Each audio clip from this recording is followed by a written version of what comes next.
ముందుగా అందరికీ సంక్రాంతి పండగ శుభాకాంక్షలు. భోగి, సంక్రాంతి, కనుమ శుభాకాంక్షలు. సంక్రాంతి పేరులోనే క్రాంతి ఉంటుంది. సంక్రాంతి పేరులోనే క్రాంతి ఉంటుంది. క్రాంతి అంటే విప్లవం. క్రాంతి అంటే విప్లవం. తెలంగాణ ప్రజలకు క్రాంతి గురించి అంటే విప్లవం గురించి కొత్తగా చెప్పాల్సిన అవసరం లేదు. రాష్ట్రం ఏర్పడక ముందు ఉద్యమ క్రాంతి, రాష్ట్రం ఏర్పడ్డ తర్వాత బీఆర్ఎస్ పాలనలో అభివృద్ధి క్రాంతి, ఇప్పుడు కాంగ్రెస్ పాలనలో పోరాటాల క్రాంతి. ఇవాళ పండగ పూట జనరల్గా సంక్రాంతి అంటే మంచి పంటలు బండి ధాన్యం అంతా ఇంటికి వచ్చిన తర్వాత ఎంతో ఆనందంగా రైతులందరూ చేసుకునేటువంటి పండగ ఈ సంక్రాంతి పండగ. కానీ ఇలా సంక్రాంతి వేళ కూడా అన్నదాతల్ని ఆందోళనలో పెట్టిన ప్రభుత్వం కాంగ్రెస్ ప్రభుత్వం. రైతు రుణమాఫీ నుంచి యూరియా దాకా ఇవాళ రైతులను ఇబ్బందుల పాలు చేస్తుంది. ఇవాళ సగానికి సగం మంది రైతులకు రుణమాఫీ కాలేదు. ఏనాడు బీఆర్ఎస్ పాలనలో ఎరువులకు ఇబ్బందే లేదు. ఇవాళ వానలో చలిలో ఉదయాన్నే 3 గంటలకు యూరియా సంచుల కోసం రైతులు లైన్లో నిలబడాల్సిన పరిస్థితి. యాపులు, మ్యాపులు, కార్డుల పేరిట ఈ ప్రభుత్వం రైతుల ఉసురు పోసుకుంటా ఉన్నది. ఇవాళ సంక్రాంతి పండుగకు రైతు బంధు డబ్బులు పడతాయో అని ఆశగా ఎదురు చూసిన రైతులకు నిరాశే కాంగ్రెస్ ప్రభుత్వం మిగిల్చింది. కరోనా ఉన్న కేసీఆర్ గారు సంక్రాంతి పండుగ పూట రైతు బంధు అందించి రైతు బాంధవుడుగా కేసీఆర్ గారు నిలిచారు. కానీ కాంగ్రెస్ ప్రభుత్వం ఇటు రైతు బంధు వేయలేదు, రుణమాఫీ పూర్తి చేయలేదు, యాసంగి పంటలకు బోనసు ఇవ్వలేదు. ముఖ్యంగా యూరియా దొరకక రైతుల ఉసురు పోసుకుంటా ఉన్నది. కేసీఆర్ గారు దేశంలో ఎక్కడ లేని విధంగా రైతును రాజు చేయాలని రైతు బంధు పథకాన్ని ప్రవేశపెట్టి 73,000 కోట్ల రూపాయల రైతు బంధును అందించిన నాయకుడు కేసీఆర్. 24 గంటల ఉచిత కరెంట్ అందించిన నాయకుడు కేసీఆర్. రైతు బీమాను అందించిన నాయకుడు కేసీఆర్. చెరువులు, చెక్ డ్యాములు, కాలువలు నిర్మించి సాగుకు ఊతమిచ్చిన నాయకుడు కేసీఆర్. ఈ రకంగా అద్భుతంగా వ్యవసాయాన్ని కేసీఆర్ గారు అభివృద్ధి చేశారు. కాంగ్రెస్ 24 గంటల కరెంట్ అన్నది 12 గంటలకే కుదించింది. 2 పంటలకు రైతు బంధు ఇచ్చింది, 2 పంటలకు రైతు బంధు ఎగ్గొట్టింది. 1 పంటకు బోనస్ ఇచ్చింది, 1 పంటకు బోనస్ ఎగ్గొట్టింది. పంటల బీమాకు పంగనామాలు పెట్టింది. యూరియా దొరకక రైతుల్ని ఇబ్బంది పెట్టింది. అంతా మోసం. అందుకే ఇలా కాంగ్రెస్ పాలనలో క్రాంతి అంటే పోరాటం. ఇలా పోరాట క్రాంతి జరుగుతూ ఉంది.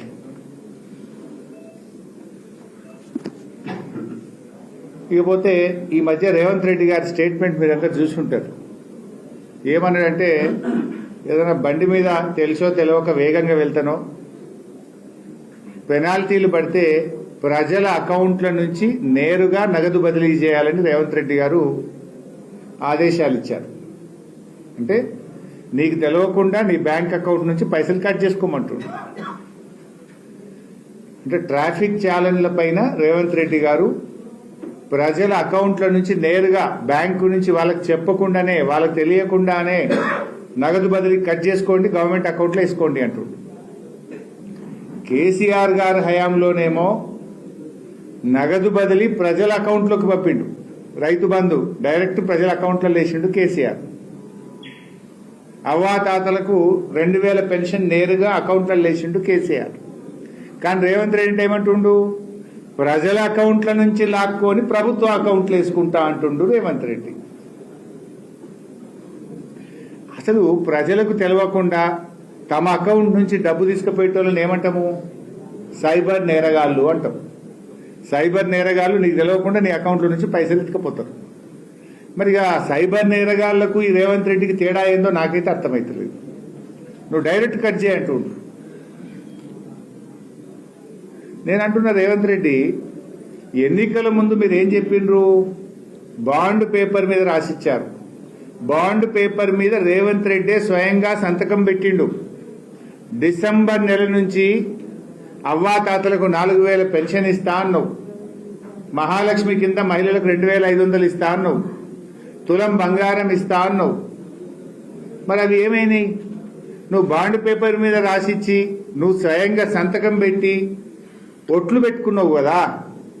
మరి ఒట్లు పెట్టుకున్నందుకు నెల నెల అవ్వాతాతలకు ఇవ్వాల్సిన 4,000 రూపాయల డబ్బులు కానీ, ఆడపిల్ల పెళ్లికి ఇస్తామన్న తులం బంగారం కానీ, మహాలక్ష్మి పథకం కింద మహిళలకు ఇస్తామన్న నెలకు 2,500 రూపాయలు రేవంత్ రెడ్డి అకౌంట్ నుంచి మరి సీదా ఆటో క్రెడిట్ చేసే పని కూడా చేయాలని నేను డిమాండ్ చేస్తా ఉన్నా. నువ్వు ఛాలెంజ్ డబ్బులు ఆటో క్రెడిట్ చేస్తా అంటున్నావు కదా బ్యాంకుల నుంచి. మరి నువ్వు కూడా బాండ్ పేపర్ మీద రాసిచ్చి ఒట్లు పెట్టి సంతకం పెట్టించినావు కదా. మరి నీ అకౌంట్ నుంచి కూడా లేదా ప్రభుత్వ ఖజానా నుంచి ఆటో క్రెడిట్ చేసి ప్రజలకు తీసుకుంటాం. మరి నువ్వు ఎట్లా తీసుకుంటావో మరి ప్రజలకు కూడా అదే హక్కు ఉంటుంది కదా. ప్రజలకు బాండ్ పేపర్ మీద రాసిచ్చి సంతకం పెట్టి ఒట్లు పెట్టి నువ్వు మాట ఇచ్చినప్పుడు మరి ఆటో క్రెడిట్ ప్రజలకు కూడా ఇవ్వాలి. 4,000 పెన్షన్ ఇవ్వాలి, మహాలక్ష్మి 2,500 ఇవ్వాలి, college fees reimbursement SC ST BC విద్యార్థులకు ఇవ్వాలి, అక్క చెల్లెళ్లకు తులం బంగారం ఇవ్వాలి. ఇది కూడా ఆటో క్రెడిట్ పెట్టుకుందాం. మరిగా నీ రేవంత్ రెడ్డి అకౌంట్ నుంచి పెడదామా, గవర్నమెంట్ అకౌంట్ నుంచి పెడదామా, అది కూడా ఆటో క్రెడిట్ పెట్టు. ప్రజల పైసలు లాక్కోవడానికి ఆటో క్రెడిట్ పెడితే ప్రజలకు ఇవ్వాల్సిన డబ్బులకు కూడా ఆటో క్రెడిటే పెట్టాలి కదా. రిటైర్డ్ ఉద్యోగులకు ఇవ్వాల్సిన పెన్షన్ డబ్బులు కావచ్చు, మా ప్రభుత్వ ఉద్యోగులకు రావాల్సిన డిఏలు కావచ్చు, పిఆర్సీలు కావచ్చు, మా ఆర్టీసీ కార్మికులకు రావాల్సిన వేతన ఒప్పందం కావచ్చు, ఆశా అంగన్వాడీ ఈజీఎస్ ఉద్యోగులకు ఇచ్చినటువంటి హామీలు కూడా ఆటో క్రెడిట్ పెడదాం.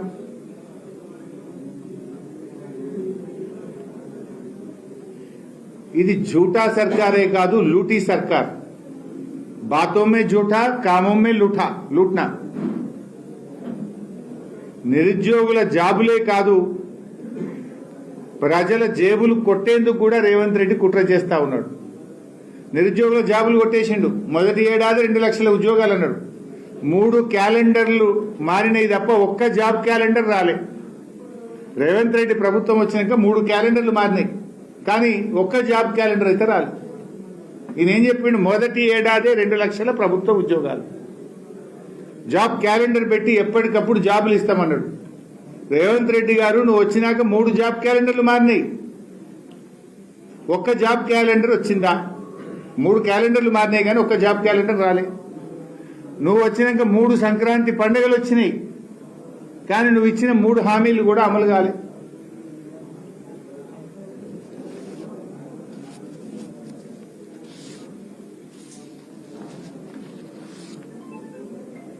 ఈ సంక్రాంతి పండుగకు రైతు బంధు డబ్బులు రైతుల అకౌంట్లలో పడితేని రైతులు ఎంతో ఆశగా ఎదురు చూశారు.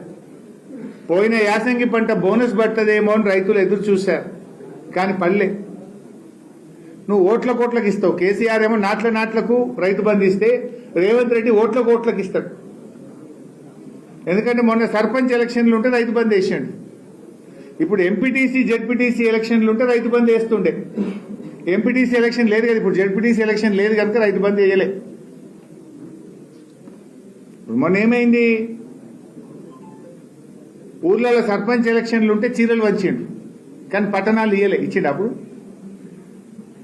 ఊర్లలో సర్పంచ్ ఎలక్షన్లకేమో చీరలు ఇచ్చిండు, పట్టణాలకు మాత్రం చీరలు ఇయ్యలే. ఇప్పుడు మున్సిపల్ ఎన్నికలు వస్తున్నాయి కదా, ఇక రేపో మాపో పట్టణాలలో చీరలు వస్తాడు. ఇక ఓట్ల కోట్లకు చీరలు, ఓట్ల కోట్లకు రైతు బంధు. కేసీఆర్ ఏమో నాట్లకు రైతు బంధు, బతుకమ్మకు చీరలు. ఇది కాంగ్రెస్ కు బీఆర్ఎస్ ప్రభుత్వానికి ఉన్న తేడా. అంటే ఎన్నికల్లో ఓట్లు దండుకోవడానికి ప్రజలను మోసం చేస్తున్నారు ఈ కాంగ్రెస్ ప్రభుత్వం, ఈ రేవంత్ రెడ్డి ప్రభుత్వం అనడానికి ఇంతకంటే ఉదాహరణ ఏం కావాలి?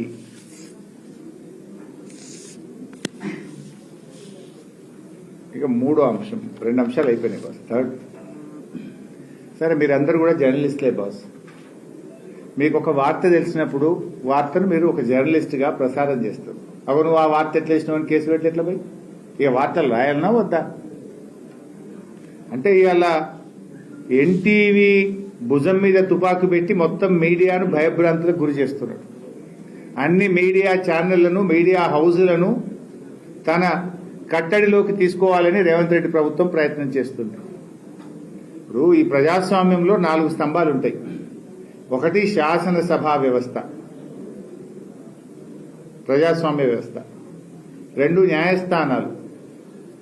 3వది బ్యూరోక్రసీ, అంటే కార్యనిర్వాహక వర్గాలు. 4వ స్తంభం మీడియా. ఈ 4 బాగుంటేనే ప్రజాస్వామ్యం అనేది పదిలంగా ఉంటుంది. కానీ 4వ స్తంభమైన ప్రజాస్వామ్య వ్యవస్థకు అత్యంత ముఖ్యమైనటువంటి మీడియాను ఈరోజు రేవంత్ రెడ్డి బ్లాక్మెయిల్ చేస్తా ఉన్నాడు. రేవంత్ రెడ్డికి ఎందుకో మీడియా అంటే చాలా కోపం ఉంది. ఆ మధ్య ఒకసారి మాట్లాడుతూ ఏమన్నాడు, జర్నలిస్టులను చూస్తే వల్ల చెంపలని వలగొట్టబుద్ధి అవుతుంది అని ఓపెన్ గా పబ్లిక్ మీటింగ్ లో మాట్లాడాడు. వల్ల చెంపలు వలగొట్టాలనిపించిందట ఆయనకు. ఆయన అంత కసి ఉన్నది మీడియా మీద. అది నేను చెప్తలేను, రేవంత్ రెడ్డి గారే పబ్లిక్ మీటింగ్ లో చెప్పిన మాట గుర్తు చేస్తున్నా. ఇవాళ ఆయన కడుపులో ఉన్న ఆక్రోశాన్ని ఇవాళ అక్రమంగా అర్ధరాత్రి పూట జర్నలిస్టులను అరెస్ట్ చేస్తూ వికృత ఆనందం పొందుతా ఉన్నాడు రేవంత్ రెడ్డి గారు. ఇవాళ మీడియా అనేది చాలా ముఖ్యం. మీడియా ప్రశ్నించడం మానేస్తే అధికారంలో ఉన్న వాళ్ళు బరి తెగిస్తారు, ప్రజలకు మోసపోతారు, ప్రజలకు గొంతుక లేకుండా పోతుంది. ఇది ప్రజాస్వామ్యానికి ఎంత మాత్రం మంచిది కాదు. ఇదే కాంగ్రెస్ ప్రభుత్వం, ఇదే రేవంత్ రెడ్డి గారు ఆ రోజు ఏమన్నారు, ప్రజాపాలన అంటే మేము ఒక 7వ గ్యారంటీ ఇస్తున్నాం, 7వ గ్యారంటీగా స్వేచ్ఛనిస్తున్నాం, 7వ గ్యారంటీగా ప్రశ్నించే హక్కును ప్రజలకు కల్పిస్తున్నాం అని ఆ రోజు గప్పాలు కొట్టారు. మరి ఇలా అధికారంలోకి వచ్చిన మరుక్షణం నుంచే నియంతృత్వంగా వ్యవహరిస్తున్నారు, ఎమర్జెన్సీని తలపించే విధంగా వ్యవహరిస్తా ఉన్నారు. నిన్న అర్ధరాత్రి పూట జర్నలిస్టులను అరెస్ట్ చేయాల్సిన అవసరం ఏమొచ్చింది? ఆ జర్నలిస్టులు ఏమైనా తీవ్రవాదులా, టెర్రరిస్టులా, సంఘ విద్రోహ శక్తుల, బడా బడా బ్యాంకుల్ని లూటీ చేసినటువంటి ఆర్థిక ఉగ్రవాదుల? ఎందుకు అంత అర్ధరాత్రి పూట అరెస్ట్ చేసినావు?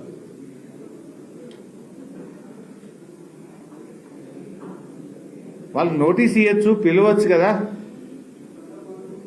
ఇలా అందులో ఒక అరెస్ట్ చేసిన ఒక జర్నలిస్టు పరిపూర్ణానందచారి.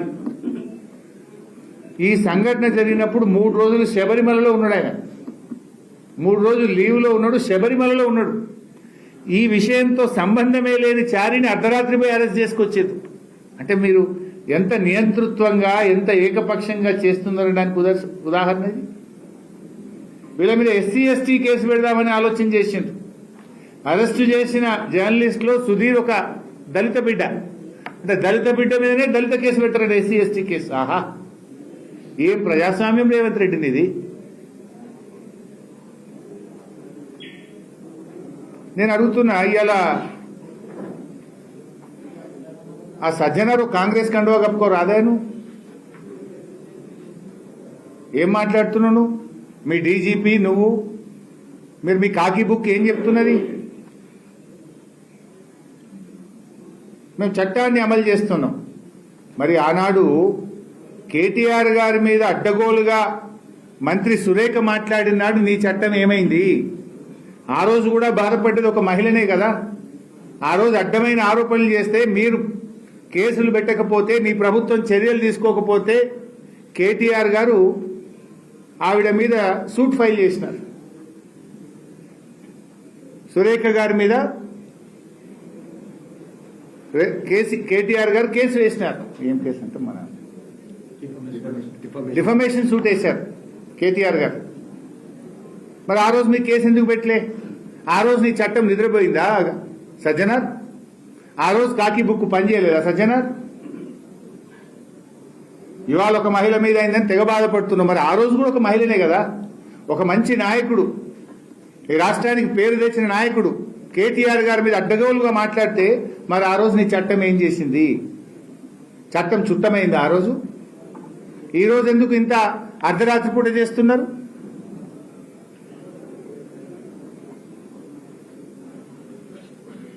మరొక మంత్రి, ఆయన కుమారుడు, ఆయన కంపెనీ అర్ధరాత్రి పూట పోయి హైదరాబాద్లో బౌన్సర్లను పెట్టి భూములు కబ్జా చేసిండ్రు.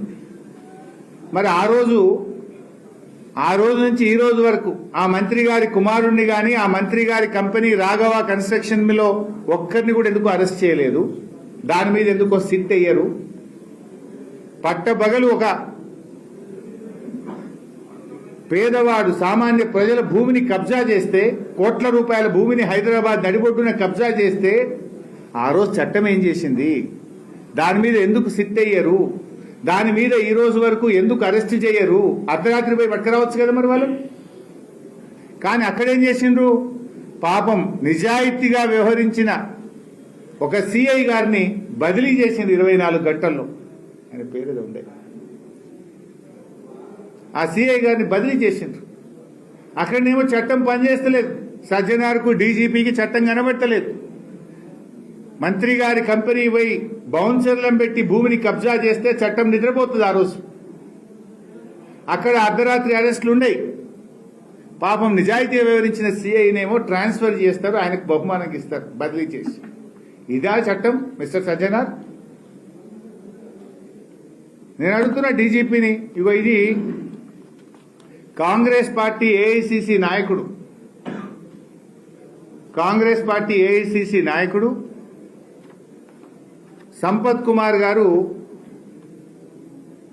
నేషనల్ హైవే 44లో కాంట్రాక్టర్ను కోట్ల రూపాయల డబ్బులు ఇవ్వమని బెదిరించిండు. మిషన్లు తగలబెట్టాలని బెదిరిస్తే ఆ కంపెనీ వాళ్ళు 9వ తేదీ పోలీస్ స్టేషన్లో కంప్లైంట్ ఇచ్చిండ్రు. మరి ఎందుకో ఎఫ్ఐఆర్ నమోదు కాదు? ఎందుకో అర్ధరాత్రి పోయి మీ కాంగ్రెస్ ఏఐసిసి నాయకుడు సంపత్ కుమార్ని అరెస్ట్ చేయకపోతుంది? మిస్టర్ సజ్జనార్, ఏం చేస్తుంది నీ చట్టం? మహేందర్ రెడ్డి గారు, ఏం చేస్తుంది మీ చట్టం? చట్టం అందరికీ ఒకే రీతిన ఉంటుందా? చట్టం కాంగ్రెస్ పార్టీ నాయకులకు చుట్టమైందా? ఈ కేసులో ఇది కంప్లైంట్ కాపీ. ఇది ఏ ఫోన్ నంబర్ నుంచి వచ్చింది, ఎన్ని గంటలకు వచ్చింది? Sampath Kumar, they have also stated that they are sent by Mr. Sampath Kumar, ex-MLA Alampur constituency, to stop the work till further information is sent to the company to continue the work. They have also advised the staff to inform the company's management to settle the issue by paying the ransom amount and demanded at an early date for peaceful execution of the work. Subsequently, in the evening at about 5 p.m., where excavation activities for RE wall portion was in progress by the other site staff, where they are not aware of these incidents occurred in the morning, the same persons again went to these spots, namely Boravelli and RTA checkpost, in the same vehicle bearing number TS 33E6768, and threatened the site engineers and bet the excavator operators, photographers of car and the photo of persons who bet our staff are herewith enclosed as an evidence. ఎవడైతే మా ఉద్యోగుల్ని కొట్టినరో, ఏ కార్లు అయితే వచ్చినరో, ఫోటోలు, car నంబర్లు అన్ని కూడా ఈ complaint తో జత చేస్తున్నాము. మమ్మల్ని కాంట్రాక్ట్ చేసే వాళ్ళను డబ్బులు ఇవ్వండి, కోట్లాది రూపాయలు లంచం ఇవ్వండి అని మమ్మల్ని కొట్టినరు, బెదిరించిండ్రు, డబ్బులు ఇవ్వమని మమ్మల్ని ఇబ్బంది పెడుతున్నారు అని కాంగ్రెస్ పార్టీ మాజీ ఎమ్మెల్యే ఏఐసిసి నాయకులు సంపత్ కుమార్ గారి మీద ఇది కంప్లైంట్. 9వ తారీఖు. ఇవాళ ఎంత డేటు? 14వ తారీఖు. 4 రోజులైనా ఇక్కడ ఎందుకు అరెస్ట్ చేయరు? 4 రోజులైనా ఇక్కడ ఎందుకు అరెస్ట్ చేయరు? ఒక సామాన్య జర్నలిస్ట్ ఒక వార్త ప్రసారం చేస్తే ఇంటికి పోయి తలుపులు పగలగొట్టి రాత్రి 12 గంటలకు పట్టుకొస్తారు. ఇక్కడ దెబ్బలు కొట్టి, సిబ్బంది మీద దాడి చేసి, డబ్బులు ఇవ్వండి అని భయభ్రాంతులకు గురి చేస్తే, బెదిరిస్తే, కంప్లైంట్ ఇస్తే 4 రోజులైనా అరెస్ట్ చేయరా? 4 రోజులైనా ఎఫ్ఐఆర్ నమోదు కాదా?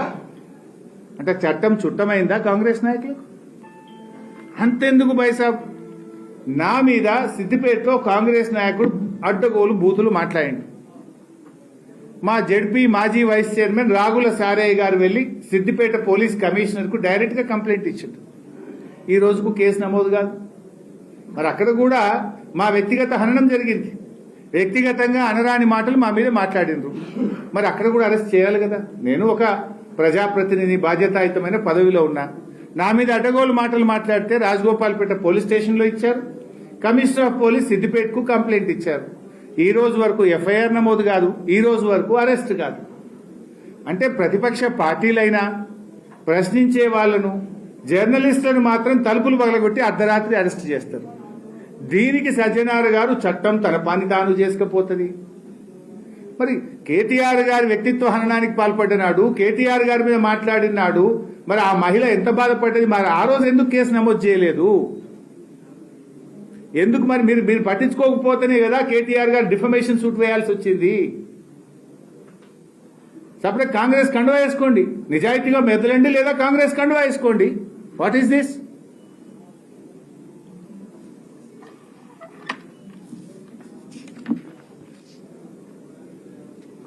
ఇంకో బాధ కలిగేది ఏంటంటే రేవంత్ రెడ్డి గారికి ఈ మిడ్ నైట్ ఏమంటారు చూడండి, రాత్రి కాగానే కొన్ని సినిమాల్లో ఇట్లా అయిపోతారు చూడు మనుషులు. 12 కాగానే మనిషి ఏమవుతాడు? రెమో.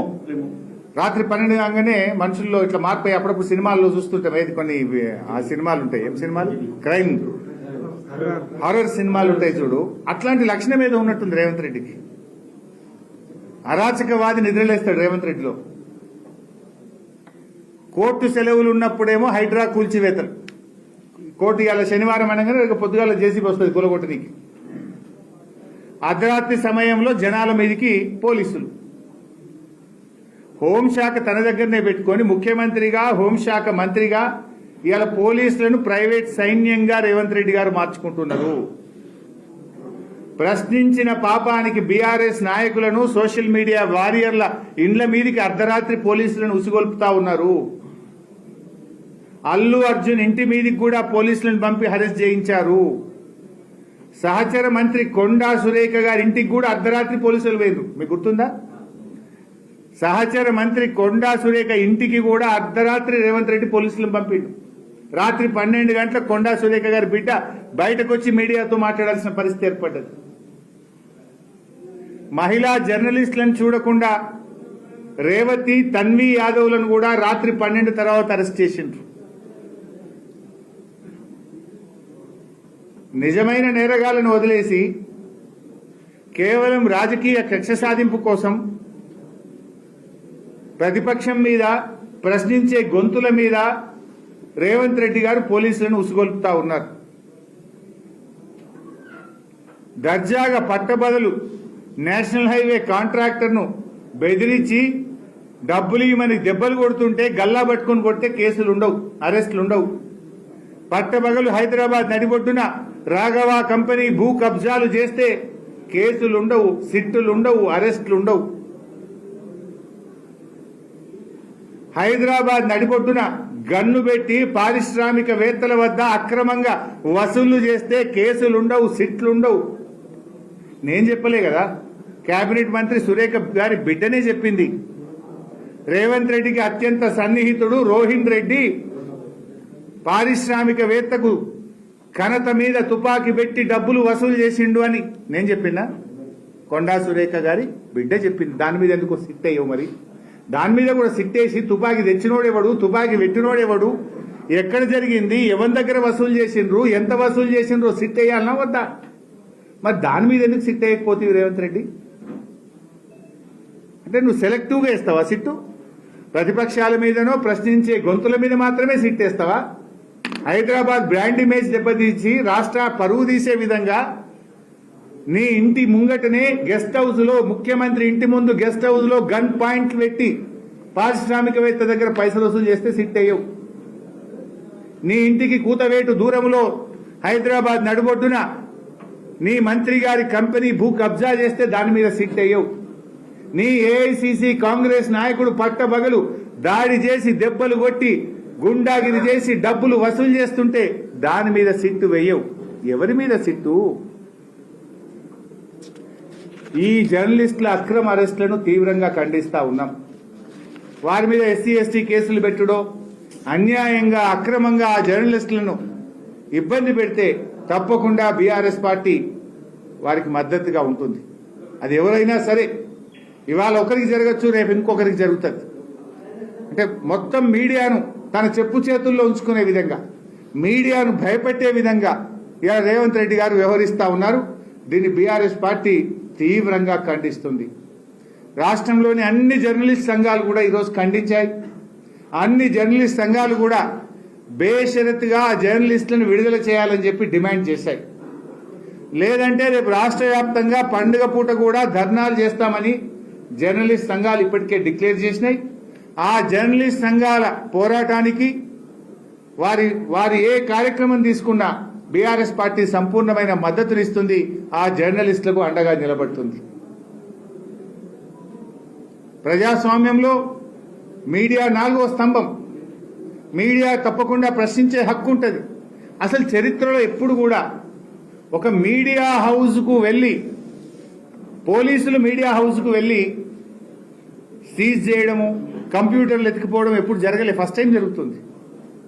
ప్రశ్నించే హక్కు, 7వ గ్యారంటీ ఇస్తున్నాం, ప్రజాస్వామ్య హక్కులు కల్పిస్తామంటే ఇదేనా?